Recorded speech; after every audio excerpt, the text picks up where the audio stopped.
Hi, thank you for making time to watch my video. If today's your first time, please try as much as possible to subscribe.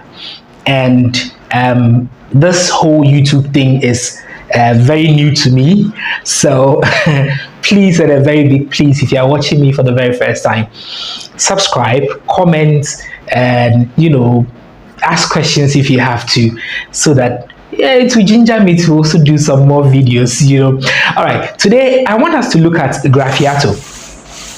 For some time now, in about the last 4 to 5 years, Ghana and a lot of homeowners in Ghana have fallen in love with a product called graphiato.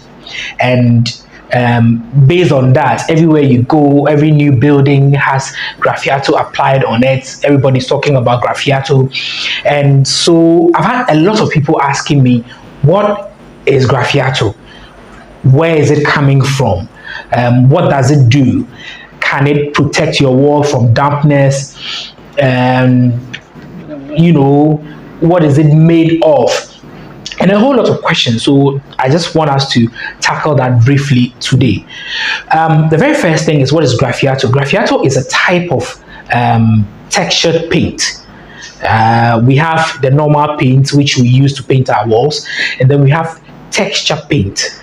Now, texture paint, we have graphiato, and we have texture coat or text coat, and then we have other form of texture paint. But today we just want to look at graphiato. Now, the difference between the text coat and the graphiato is simply because of the pebbles that we put in. And you put pebbles in the graphiato so that would help you to be able to draw the designs and the patterns that you see that makes the wall look beautiful. So basically that's what the difference is. For a texture coat, we use roller to apply, so it gives it that dot kind of rashy looking outlook. But this is quite smooth, except for the rustic patterns and designs that you see on the wall. Now, graphiato, I want to believe, comes from this Saudi Arabian countries, Turkey, Libya, those Arabic countries. Now, that's because graphiato is 75% sand. And a lot of people believe that because of that, because of the desert and the abundance of sun in some of these countries, they had to develop a product that they can use on their buildings and everything. So basically, that's where graphiato is believed to have come from. Now, if you're asking if graphiato can be used to protect your wall from dampness, I'll say yes and no. Now, yes, because yes, it works. If there's a bit of moisture in your wall, if you have salt and the wall is peeling off and all of that, you can use graphiato to comfortably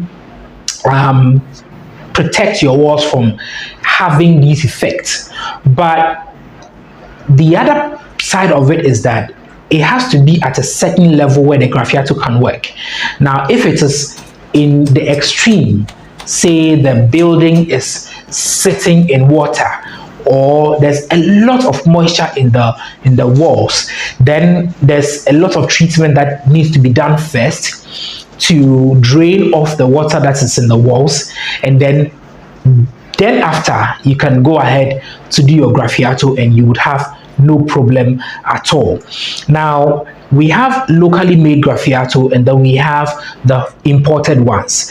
The locally made ones, some people think that because it's locally made, it's not as good as the imported ones.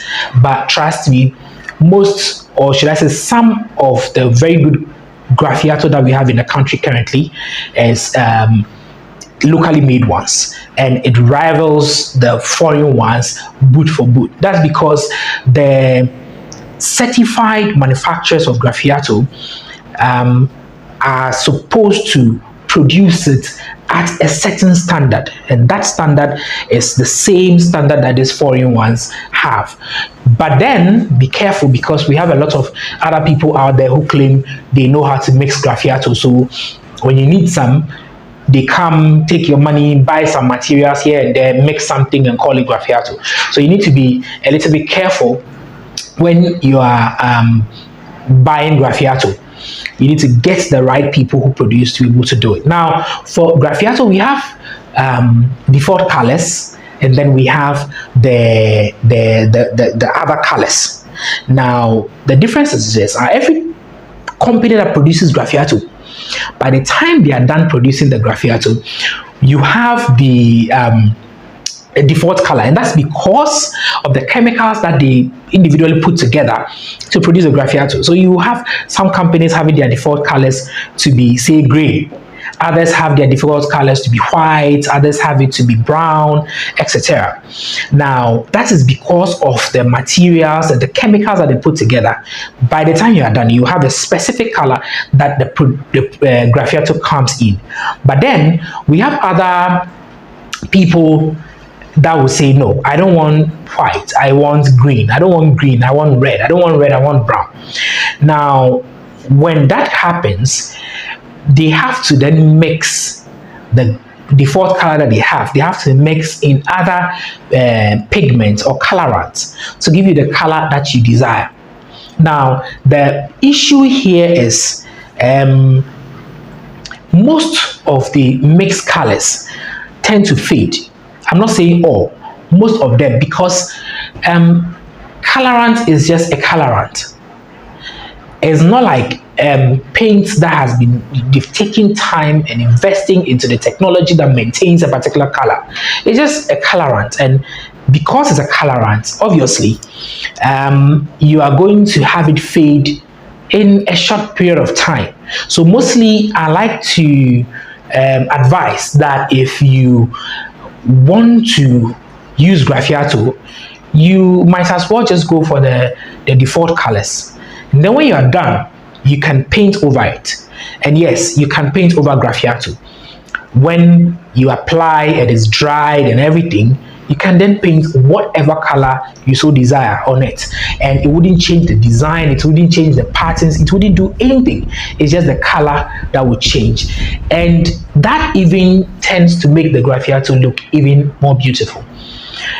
And for me, like I said, I always advise people to go for the default colors, because not only do you have the choice of painting it and making it look nice and all of that, it's also quite cheaper, because the ones that has been mixed with colors tend to be more expensive than the ones with the color, the default ones. Someone might say, look, won't I bear the same cost, because when I'm done I have to paint it? Let's do a little bit of calculation here. For usually, if you want the colored ones, the difference between the default color and then the ones that have other colors sometimes is as much as 200 cedis, 300 cedis or more. That's the difference between the default and the other ones. Now, let's say it's just 200 cedis. That's the difference between the default ones and the other mixed colored ones. And for graffiato, if you have used graffiato before, you understand that you can't use just one bucket. It spreads between let's say 6 to say 8 square meter per bucket. So if you are going to do, let's say, a normal 4-bedroom house, you're probably going to use in excess of 40 or 50 buckets to complete that building. So let's say the difference of the default and the other ones is say 200 multiplied by 50 buckets. That's about 10,000 Ghana cedis. Now that 10,000 cedis, you can use about 4,000 or 5,000 to buy paint and paint over your building. And at the end of the day, you still save some 5,000 extra. So that, to me, I believe is economical, and it also has other advantages as compared to the other one. So thank you very much for watching. And like I said earlier, if today is the first time you're watching my videos, please do hit the subscribe button and share for others. If you also have comments, you have questions, just put it in the comment section, and then I'll take care of it in my next video. Thank you so much, and we'll see you in the next video.